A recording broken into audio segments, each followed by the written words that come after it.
Olá! A gestão de recursos hídricos, a gestão da água, desse recurso tão abundante no nosso país, ela tem foco em garantir que haja água sempre para todos os usos a que se pretenda. Isso para a nossa geração e também as gerações futuras.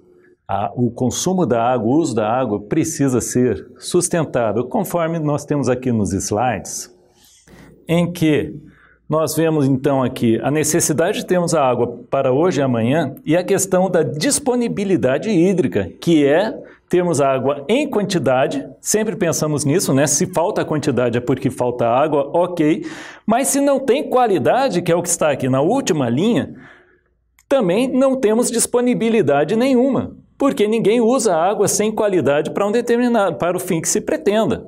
Se a água está poluída, eu não posso consumi-la, eu não posso bebê-la, por exemplo. E existem alguns usos até mais exigentes que o consumo humano.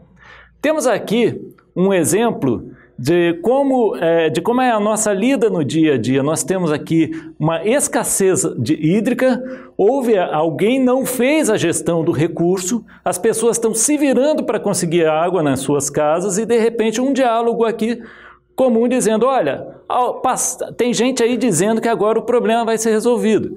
E o outro aqui mais realista, carregando essa lata de água, dizendo, olha, isso não tem nada de especial acontecendo, não é que o problema vai ser resolvido, apenas as campanhas políticas que já começaram.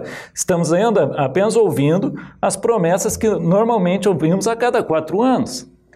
Bom, a água estará disponível sempre que a oferta hídrica for maior que a demanda. A oferta hídrica significa a água que já está disponível na natureza. E a demanda é a quantidade de usos e os volumes que cada uso demanda dessa água, que cada uso precisa. Quando a soma de todos os usos, das águas que todos os usos apropriam para si, for maior do que a água que existe disponível na natureza, temos então estabelecido uma questão de escassez hídrica. E aí a água não está mais disponível. Bom, e de que forma eu posso conseguir água que não seja de uma forma natural? Vemos aqui que o homem já consegue obter água da umidade do ar, como é feito no Chile, através do sequestro da umidade do ar no alto dos Andes, para conseguir irrigar algumas áreas de floresta que estão criando nas regiões montanhosas. Mas são áreas muito pequenas, são volumes que não conseguem refrescar a enorme demanda que a humanidade tem por esse recurso. Então, gente, voltando aqui novamente à questão da qualidade, cada uso exige que a água esteja disponível em qualidade, e sendo que alguns usos exigem que a água esteja em condição mais pura ainda que a água potável. Bom, com isso, a gestão dos recursos hídricos envolve dimensionar a disponibilidade hídrica. Significa, então, conhecer a capacidade dos lagos, a vazão dos rios, a capacidade os volumes de águas subterrâneos, além de compreender o regime de chuvas que trazem essas águas para os rios, que trazem águas para os aquíferos subterrâneos, e ainda prever os eventos em que as chuvas são mais intensas, correndo riscos de gerar enchentes e desabamentos, deslizamentos de encostas, e ainda os períodos de seca nos quais a água falta para os diversos usos. Os múltiplos usos da água perfazem a demanda hídrica. A demanda hídrica, então, está nas fazendas com a irrigação, nas fábricas com o uso industrial da água, populações, que é o abastecimento público da água, mesmo a própria natureza, ela também faz uma demanda hídrica, é o uso ecológico da água, e então fazer a gestão significa garantir que haja água para todos esses usos. Precisamos, portanto, conhecer quais são as fontes de água, dimensioná-las e entender como elas são recarregadas para então saber como posso me apropriar dessa água. Agora a questão, quão limitadas são essas fontes de água? Para isso precisamos estudar, precisamos conhecer Bem-vindos, sejam bem-vindos à gestão de recursos hídricos.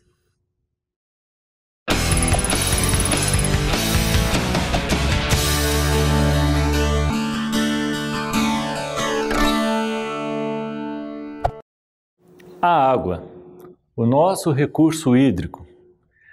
Seu nome tem origem, como vamos ver aqui no slide, do latim aqua, que tem ainda uma raiz indo-europeia, que lembra aqui então aqua, né? Que você lembra aqui aquário, aquarela, aguarrás. Também vai ser, encontramos que o indo-europeu também dá origem à forma como o inglês fala de water, o alemão fala Wasser, e ainda outras tantas opções temos para água, como o grego, que da onde vem o termo hídrico, hidráulico, hidrologia, e ainda temos outras formas de nos referir à água, como úmido, molhado, né? Bom, a vida tem sua origem na água, que é abundante também no corpo animal e no vegetal. Mais de 80% do nosso corpo é feito contém água, assim como também isso acontece no corpo animal e vegetal. E até mesmo na superfície do planeta vamos encontrar mais água do que os demais elementos que compõem o solo e ainda outros componentes. Temos aqui um gráfico que nos mostra como a água está distribuída no planeta. Vamos encontrar que ela é muito abundante no oceano, seria 97% ou quase toda a água. É uma água imprópria para uso porque é salgada. Então vamos ter que, olha, a água doce com a qual podemos realizar todos os usos pretendidos pelos seres humanos, nas atividades humanas, ela é apenas 3% do planeta, sendo que desses 3%, quase 2/3 está congelado nas geleiras e demais camadas de gelo que existem pelo planeta. Como, por exemplo, as concentrações de gelo nos polos. Mas temos ainda 1/3 dessa água no subsolo e apenas uma fraçãozinha, que é 0,9% daqueles 3%, que é a água da superfície. Essa água está, então, distribuída em rios, pântanos e, em sua maior parte, em lagos. Aqui estariam, portanto, as águas superficiais. A água superficial, então, que é de fácil acesso, ela responde por apenas uma ínfima fração, esse 0,3%.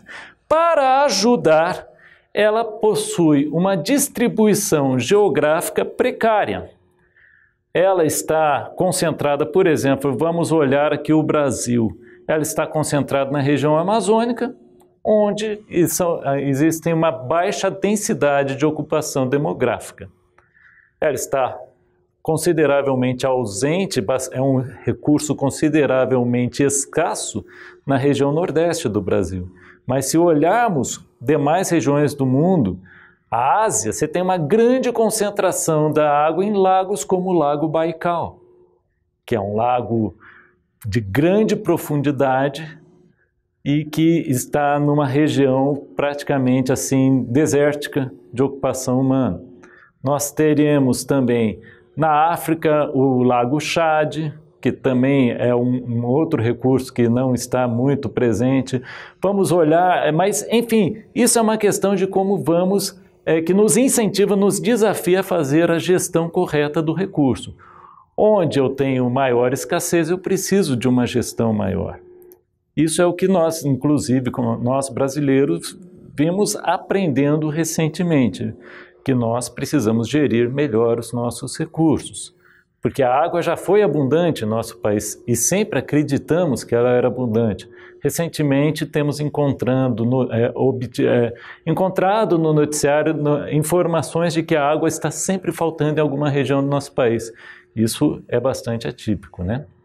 Bom, vamos olhar aqui mais uma vez o slide, lembrando ainda que a última palavrinha ali, poluição, que é um aspecto que complica, piora, dificulta mais ainda a disponibilidade desse recurso, nosso acesso a esse recurso, mas vamos encontrar aqui a seguinte questão acerca de fontes de água. Que um corpo hídrico ou um corpo d'água pode ser definido numa forma de água superficial, como rios e lagos, ou pode ainda ser considerado como um aquífero subterrâneo. Com isso, temos a questão de de onde estariam então as nossas fontes de água assim natural. Lembrando que ainda temos outras fontes de água que serão exploradas nas próximas aulas.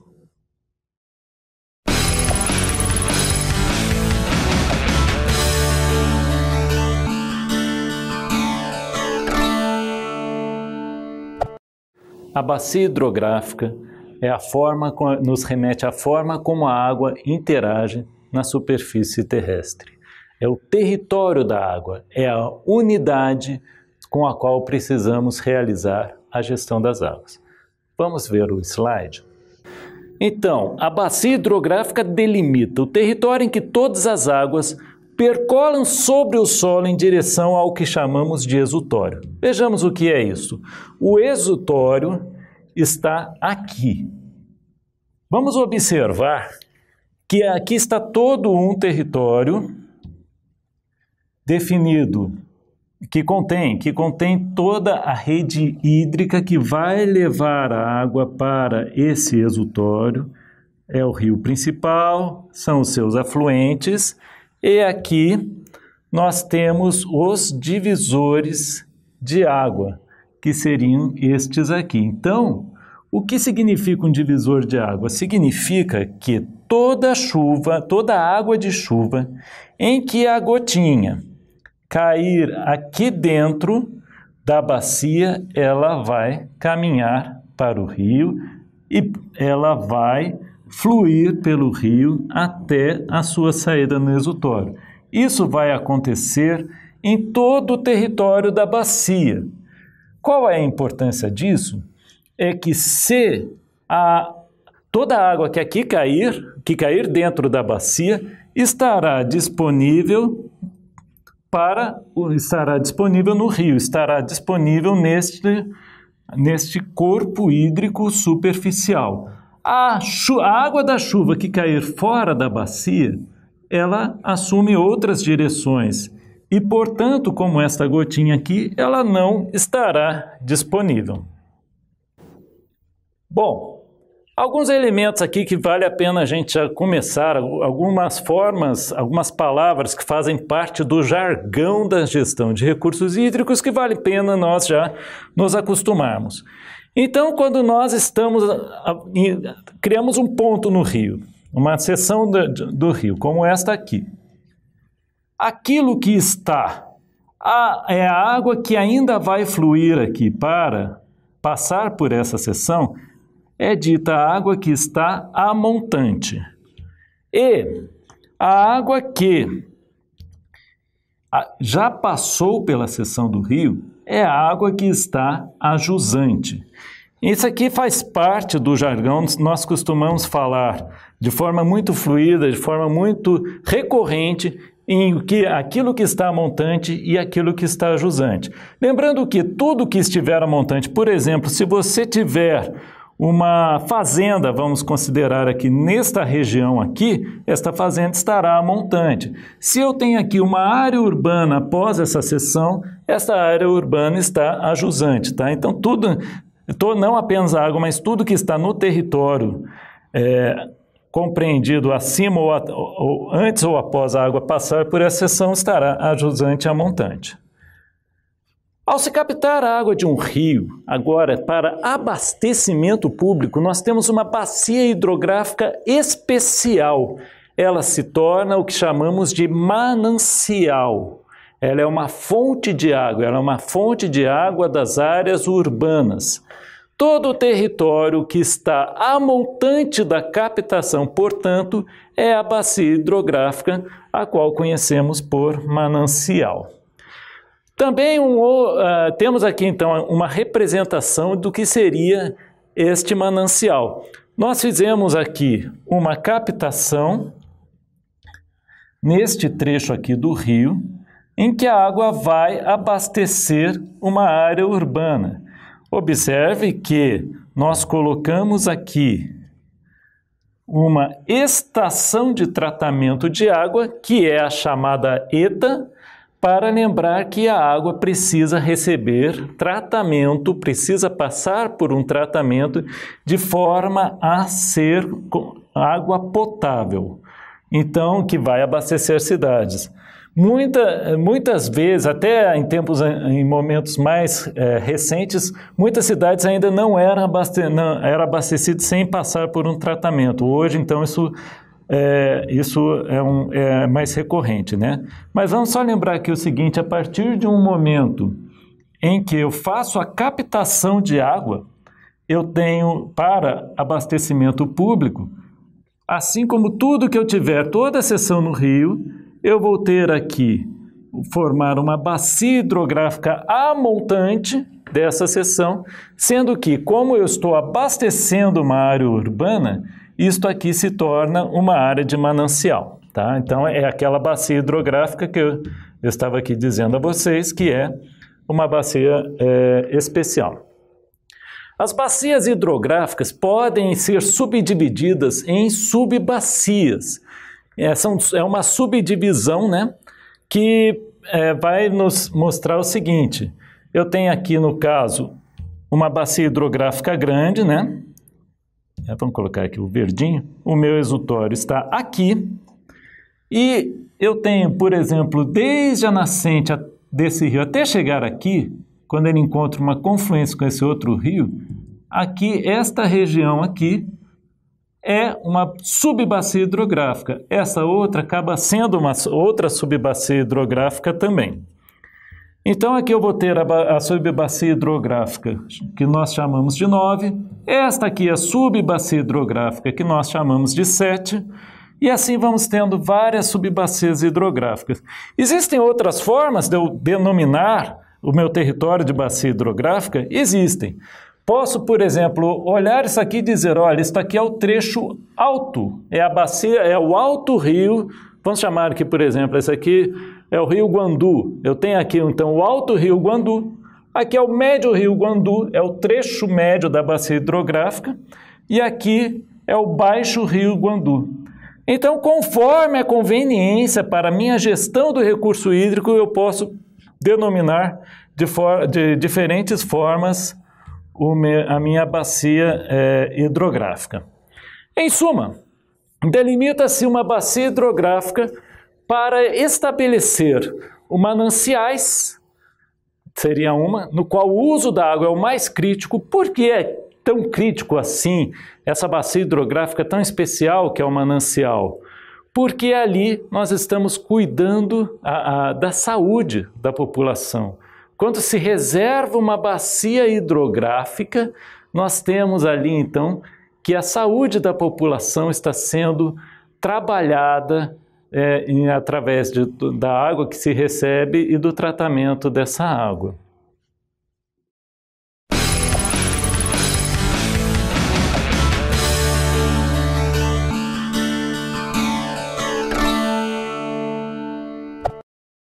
O ciclo hidrológico é uma forma de reciclagem da água.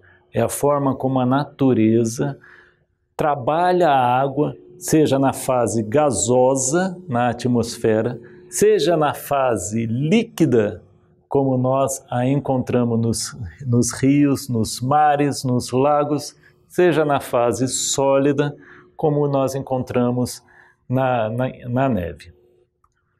Como funciona o ciclo hidrológico? É aquilo mesmo que nós aprendemos no ensino básico, mas precisamos repassar para melhor entender e assimilar, assim, internar esses conceitos em tudo que vamos realizar que possa ter efeitos com a água. Então daqui até uma questão interessante. Nós falamos em gestão dos recursos hídricos como se fosse assim, aqui nós vamos realizar algo que vai trabalhar melhor se vamos ter água disponível ou não, se vamos cuidar para evitar um desperdício de água, podemos dizer assim, mas toda atividade humana já impacta de uma forma positiva ou negativa nos recursos hídricos. Então, em tese, tudo que realizamos deveria considerar essa componente de gestão de recursos hídricos. Mas vamos ver agora, então, o ciclo hidrológico, que é o seguinte. Nós temos aqui uma região natural, na qual você tem a principal entrada de água como sendo a precipitação, é a principal entrada de água, se não a exclusiva. Isto é muito importante, porque às vezes nós temos a ideia, a falsa noção, de que se a água não entrar pela chuva, se ela não abastecer a bacia hidrográfica, esta água haverá de estar disponível por algum outro meio. Praticamente este outro meio não existe. Então, guardem isso, a precipitação é a principal entrada de água na bacia. E, uma vez que a água está, então, disponível na bacia hidrográfica, nós temos aqui, então, que ela pode escoar sobre o solo. Vamos ter aqui, então, um escoamento superficial. Observe lá, daqueles 100% da precipitação, 10% em condições naturais, elas são escoamento superficial. Essa água que escoa, ela vai ser levada aos rios e dos rios ela pode vir a evaporar, voltando para a atmosfera e então vindo a precipitar. Então só nesse aspecto aqui eu já tenho um pequeno ciclo hidrológico fechado. Precipito, escoo, evaporo. Mas o ciclo hidrológico é mais complexo que isso. Vamos ver ainda outros componentes. A água da chuva, ela pode ser retida nas folhas das plantas, e isso vai me dar uma interceptação vegetal. É a água que não chega ao solo, que não escoa. Eu tenho ainda que as plantas, a floresta, os animais, nós transpiramos. Então, isso gera o que podemos pensar como suor para nós, para fins de uma grande floresta, é um efeito de muito impacto no clima e 40% dessa água vai evapotranspirar também, estando assim disponibilizada na atmosfera. Qual é a importância deste conceito da minha evapotranspiração com a minha interceptação vegetal? É que aqui eu tenho um reservatório verde. Se eu tenho floresta na minha bacia hidrográfica, portanto, eu estou armazenando água. Estou cuidando para que haja água disponível. Tá. Ainda alguns outros, as componentes finais aqui do nosso ciclo hidrológico estão na infiltração da água no solo. Ela vai percolando lentamente e ela vai fluindo no lençol freático até, por gravidade, vir a chegar aqui a um corpo hídrico, a um rio. Este é o chamado escoamento subsuperficial. Observe qual a importância desse escoamento subsuperficial. É que, aos pouquinhos, ele vai recarregando os rios, vem trazendo água para cá, e de forma que meses após eu ter a última chuva, eu olho para o rio e ele tem água ainda, me dando a falsa impressão de que a água entra na bacia hidrográfica por outros meios que não a chuva. Afinal de contas, há muito tempo não chove e os rios não secaram. Mas se persistir essa falta de chuvas, o lençol freático vai baixar e com isso o meu rio, em algum momento, ele vai secar, com o lençol freático baixando. E por último aqui, a infiltração da água em níveis mais profundos vindo a recarregar aquíferos. Fechando esse balanço hídrico, nós vemos que 50% da água em ambiente natural, ou metade da água da chuva, simplesmente infiltra na terra, vindo a promover a recarga dos rios mais tarde, bem como a recarga dos aquíferos. Bom, agora vamos aqui para a parte seguinte do nosso ciclo hidrológico para observar o seguinte: o ser humano ocupou essa bacia. E, tipicamente, vamos encontrar que nós ocupamos pavimentando as superfícies, construindo, cobrindo de telhados. Com isso, o que acontece? Nós impermeabilizamos o solo.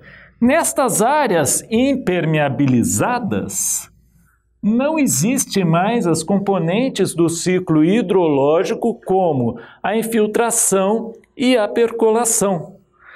É aquilo que era metade, passou a ser reduzido aqui para 32%. Aquela parte da evapotranspiração também foi reduzida, porque você já não tem mais a floresta retendo a água no seu ambiente. Aonde tudo isso, para onde vai toda essa água? Ela vai carregar aqui o escoamento superficial. Com isto, nós vamos ter aqui um pequeno probleminha, bem típico das áreas urbanas. O meu leito do rio, o meu leito natural, que inclusive observa esse rio aqui, ele foi retificado, ele praticamente ele virou um conduto dentro da área urbana. Este rio, ele passa a ter um nível de enchentes que passa a ser superado, gerando as famosas enchentes das áreas urbanas, que nada mais é que um escoamento superficial majorado. Nós temos um mega escoamento superficial. Então, a conversão de águas naturais em urbanas deflagra alterações nos fluxos de energia, na circulação do ar e no balanço hídrico, que é o que vimos aqui. Então, é muito mais, nós alteramos o balanço hídrico e muito mais água está vindo a sobrar sobre o solo, fazendo as grandes enchentes conhecidos nas áreas urbanas. Os solos se tornam impermeáveis, reduzindo a infiltração, rebaixando o freático e sobrecarregando o escoamento superficial. As águas chegam mais rápido ao rio, elevando o nível das cheias. E concluindo, então, as alterações no uso do solo, como a remoção de florestas e a ampliação de áreas pavimentadas, ampliam o escoamento superficial, favorecendo enchentes.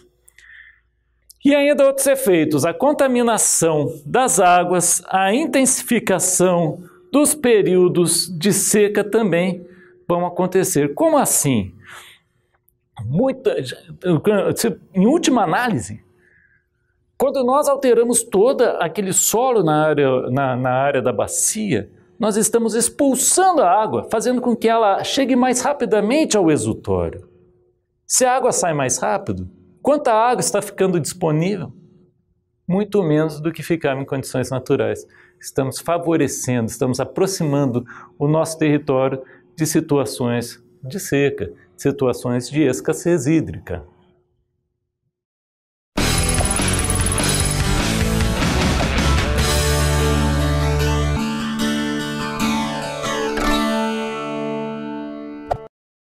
Então, a bacia hidrográfica, o território de interação da água na superfície terrestre, sofreu alterações devido às atividades humanas.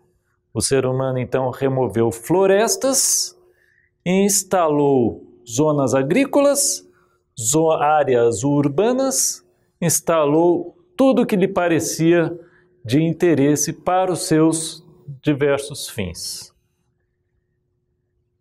Com isso, ele alterou o que chamamos do uso e cobertura do solo. Ele alterou o ciclo hidrológico.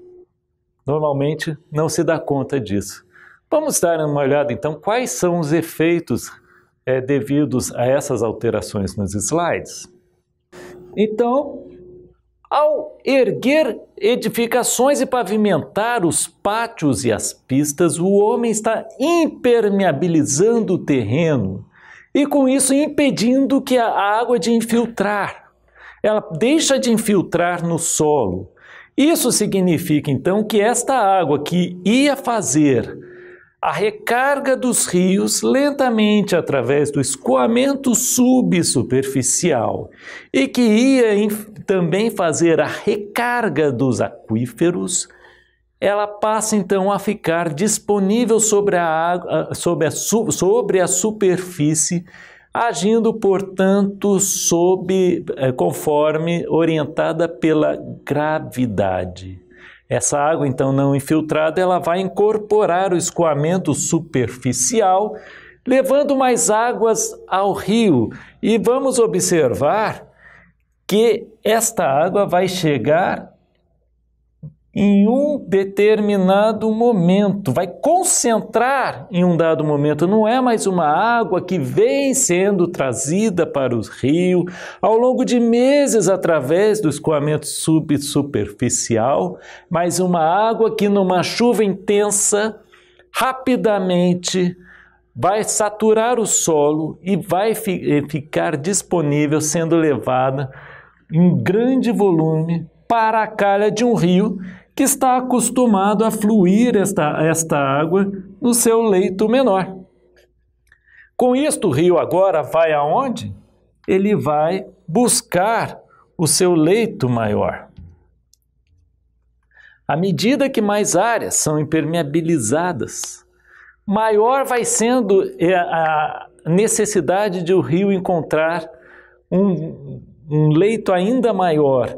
E o limite de inundação do corpo hídrico do rio, também o limite de suporte do lago vai sendo elevado. Com isto, nós vamos ter aqui que esse limite da área de inundação, que num momento natural era determinado aqui numa cota bem definida e que ao longo de muitos milhares de anos, eventualmente, ela estava estabelecida neste ponto, ela vai sendo elevada, a ponto de, quando nós ocupamos, então, as nossas áreas urbanas, passamos a chamar as áreas que eram dos rios de áreas urbanas, nós vamos encontrar, então, este novo limite de área de inundação, que vai deixar uma parte da nossa área urbana, inclusive, submersa. Que isto aqui é o momento no qual nós costumamos dizer que o rio invadiu a cidade, quando, na verdade, nós já havíamos invadido aquilo que era próprio do rio, aquela área que já era, aquela faixa que já era uma várzea do rio, esta faixa que o rio usualmente já inundava. Nós não atentamos a isso. E observe que, às vezes, como mostra aqui esse desenho, a calha do rio é mínima. E isso justamente engana, né? Nós pensamos, mas isso aqui então está dominado, é uma área em que o rio aqui não vai avançar muito além de suas fronteiras. Quando, de repente, não apenas ele avança, porque sempre avançou, mas passa a avançar ainda mais porque nós modificamos todo ali na região. Aqui agora, um pouco de informação acerca de unidades de medidas, tá? Nós estamos acostumados a pensar em água em litros, né? Acho que todos aqui temos a noção do que é 1 litro de água. Mas também, para fins de vazão de rios, para fins de grandes volumes de água, vamos lidar com o metro cúbico, tá?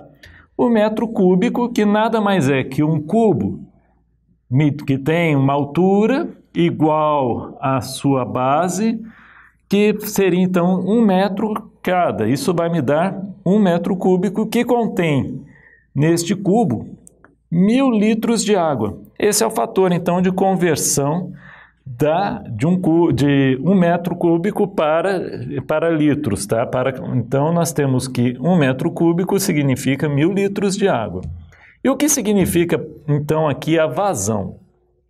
Vazão vai ser quantos metros cúbicos de água vão passar numa determinada seção, seria essa quantidade aqui que vai passar numa determinada seção de rio, esta aqui seria então a minha seção, em um determinado tempo. Então, aqui eu teria metros cúbicos por hora, por exemplo. Também é muito usual pensarmos em litros por segundo. Isso então vai ser a minha vazão do rio.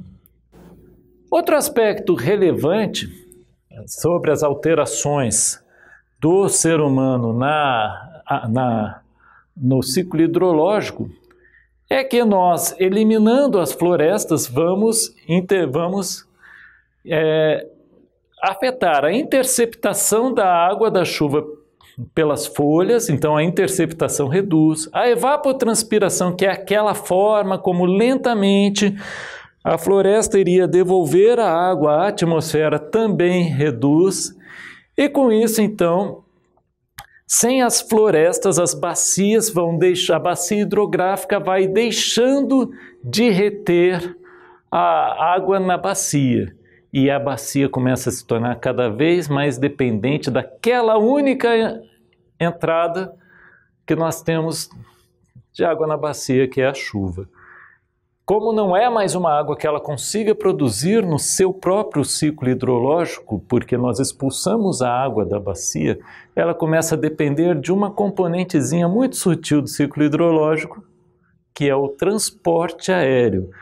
Nós precisamos de massas de ar em condições atmosféricas ideais que tragam a chuva de um outro lugar, para que possamos então ter água disponível na nossa bacia.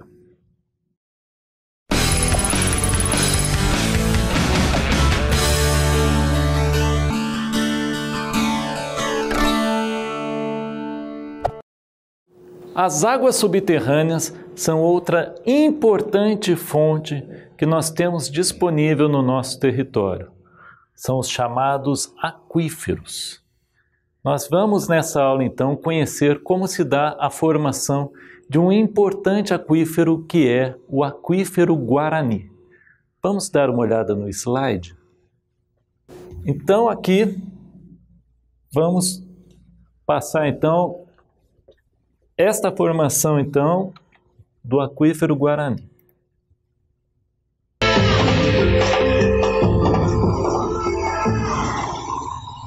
Tempo em que os dinossauros habitavam a Terra e os desertos arenosos da era Mesozoica cobriam a região.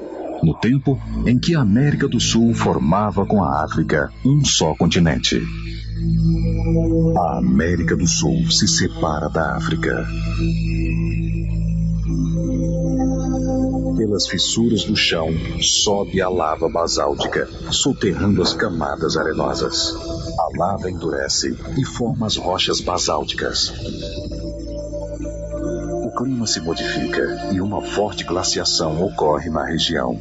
Segue-se um degelo que provoca a erosão das rochas e o afloramento das camadas arenosas. A água se infiltra e se acumula debaixo do basalto. Outros milhões de anos se passaram. No conjunto de camadas arenosas e rochas fraturadas do basalto, a água se renova, formando o sistema aquífero Guarani. Simplesmente um dos maiores reservatórios subterrâneos de água do planeta. Então aqui nós podemos observar que uma fonte de água conhecida como aquífero é uma fonte muito antiga e que nós temos ali o privilégio da natureza acumular volumes impensáveis de água numa qualidade normalmente superior à que encontraríamos em alguns ambientes superficiais. Isso não é regra, isso vai depender, inclusive para o uso ao qual se pretende da água. Mas enfim, vocês observam que ali nós tínhamos uma camada de areia sob o basalto. Essa camada, ora ela é é aflorante, ela está na superfície, é uma área de recarga dos aquíferos, ora ela está no fundo, muito lá no fundo, abaixo de uma camada de basalto. Então nós temos, por exemplo, no interior, por exemplo, do estado do Paraná, na cidade de Guarapuava, ali o aquífero Guarani, ele existe naquela região, a 1.000 metros de profundidade. Já chegando na divisa do estado de São Paulo, 800 metros. Em Ribeirão Preto, no estado de São Paulo, ali você já tem uma borda, um afloramento do aquífero Guarani, que vai fazer, então, é uma área de recarga. Ribeirão Preto, uma cidade enorme e economicamente pujante no estado de São Paulo, onde se dá a recarga das águas do aquífero Guarani. Mas não somente lá, é uma faixa que vem e adentra, isso se dá pelas bordas do aquífero Guarani. Agora, você provavelmente já esteve ou até reside em uma área de recarga desses aquíferos, só não sabe disso. Essas são informações importantes para que possamos fazer a gestão adequada dos recursos hídricos. Vamos ver aqui no slide. Aqui nós temos essas áreas, então, do aquífero Guarani e mais um aquífero importante lá em cima, que é o Alter do Chão. São os maiores aquíferos aqui da região, mas existem ainda outros aquíferos. Existem aquíferos sobre estes aquíferos. Então você tem aqui o aquífero confinado, conforme ilustrado aqui nesta figura.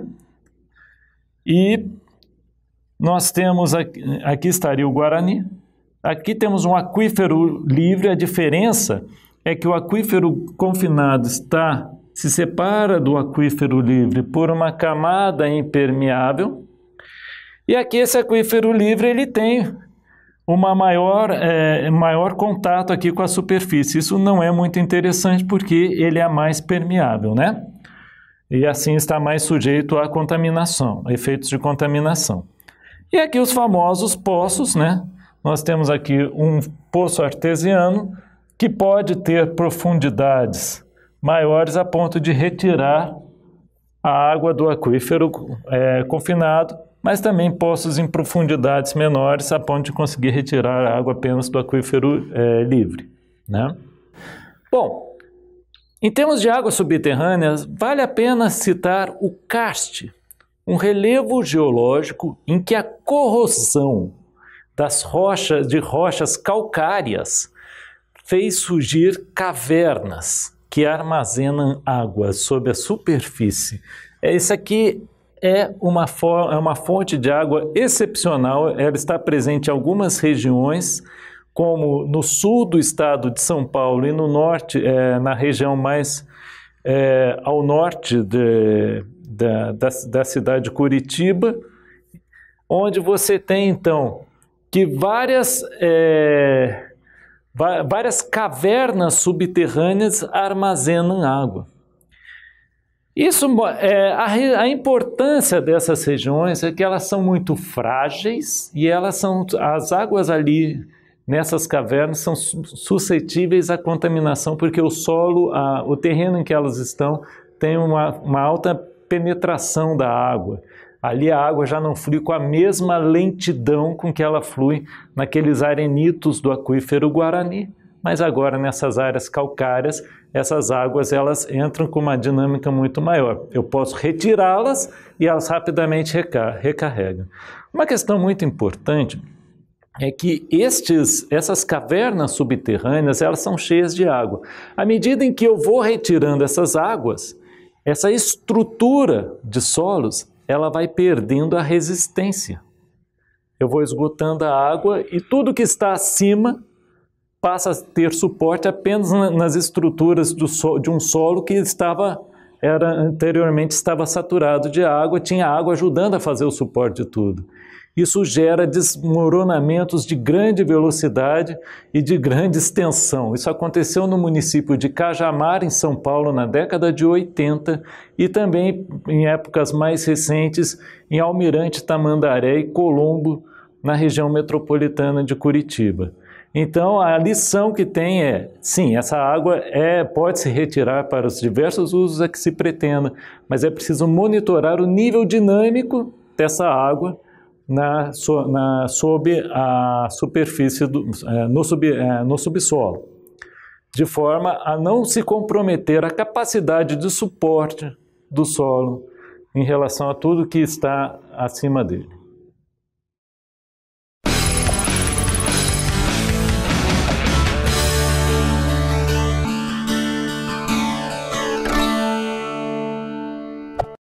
Na aula de hoje, aprendemos sobre os recursos hídricos superficiais e subterrâneos, os chamados aquíferos. Aprendemos sobre o ciclo hidrológico, a forma como toda essa água, em qualquer ambiente, ela está sendo constantemente renovada pela natureza, constantemente reciclada, e principalmente a forma como o ser humano vai, mesmo sem conhecimento, mesmo sem intenção de afetar modificar essa dinâmica, como o ser humano vai pouco a pouco modificando e alterando de forma, às vezes, prejudicial esse ciclo hidrológico. Na prática, como vemos isso?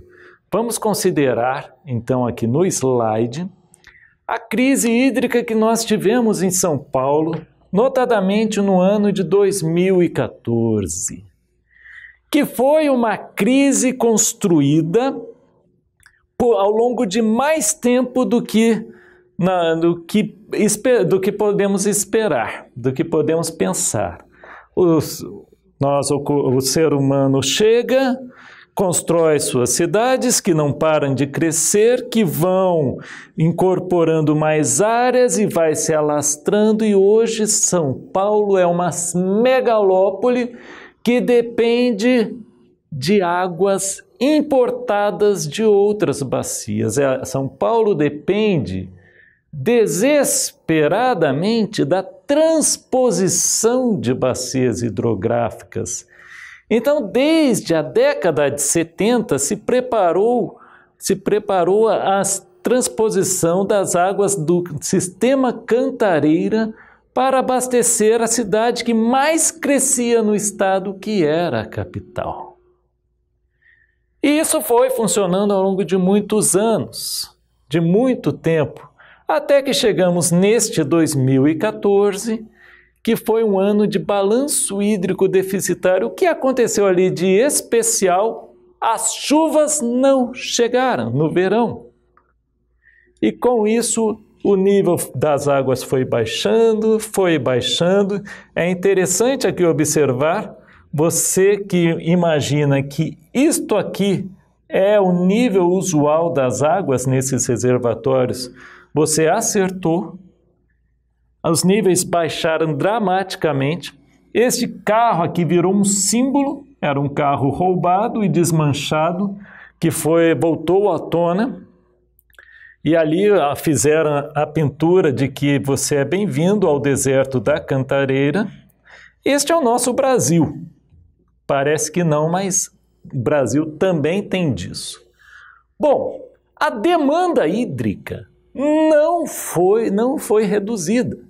Em especial, era um ano de eleições e não era interessante comunicar à população que havia um problema de gestão.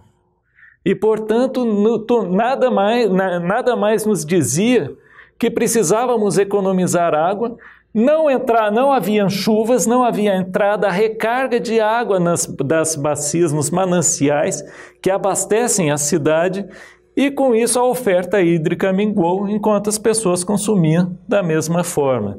E essa é a forma, este gráfico mostra ao longo do tempo como se chegou a uma situação dramática em que menos de 5% do reservatório estava disponível.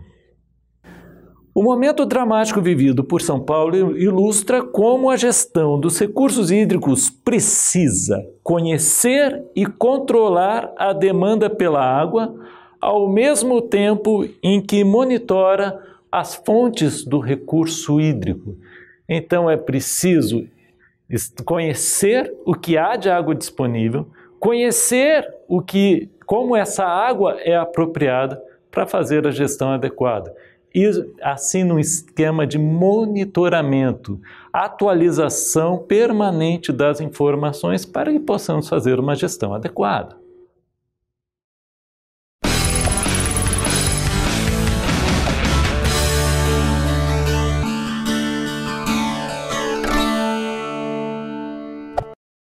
Finalizando, a gestão dos recursos hídricos é pautada em conhecimento e em planejamento, né? É uma atividade constante e de atenção. É preciso estar, então, conforme vemos no slide, estar sempre atento a questões como a natureza da água.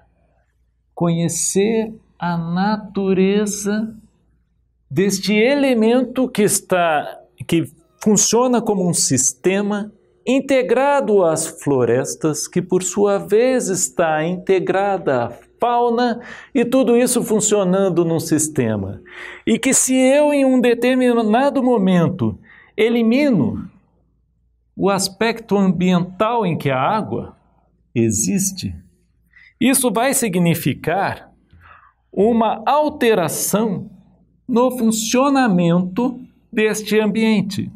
Isto vai refletir no ciclo hidrológico e, com isso, então, eu passo a afetar toda a minha gestão de recursos hídricos. Eu preciso, então, entender o ciclo hidrológico, localizar, saber onde estão os mananciais e qual a sua abrangência e, principalmente, estar atento à forma como eu ocupo essas regiões. Um manancial é uma área de abastecimento público, é uma caixa d'água com a qual eu vou garantir que a cidade tenha este recurso. Mas ali também é uma área muito interessante para instalar condomínios e indústrias, e cada um buscando para si um volume da água que está disponível, seja na fonte superficial, seja na fonte subterrânea.